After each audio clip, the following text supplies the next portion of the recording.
कुणीच कुणाच्या जवळ नाही हीच खरी समस्या आहे। म्हणून जगण्यात पौर्णिमा कमी आणि अमावस्या जास्त आहे। हल्ली माणसं पहिल्यासारखं दुःख कोणाला सांगत नाहीत। मनाचा कोंडमारा होतोय म्हणून आनंदी दिसत नाहीत।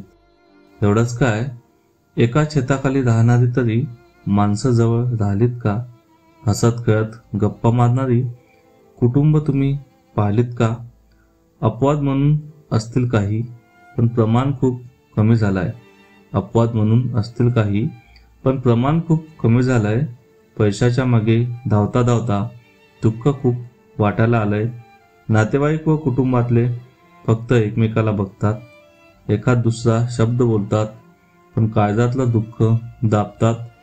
जाणे येणे न ठेवणे, न भेटणे, न बोलणे या गोष्टी कॅज्युअली घेऊ नका।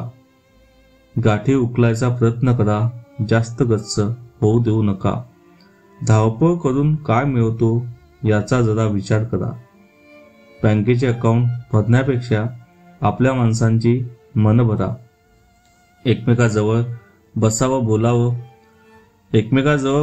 बोलावं आणि नेहमी तिरप चालण्याच्या ऐवजी थोडं सरळ रेषेत चालावं। समुद्र चोहीकडे पाणी आणि पिण्याला थेंबही नाही, अशी अवस्था झाली माणसाची।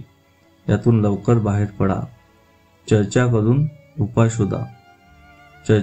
उपाय शोधा। नुसता convent, CBSE, MBA, IIT, MS package, business and management, skill, second home, Europe tour, registry, diamond jewellery याला काहीही अर्थ उरणार नाही।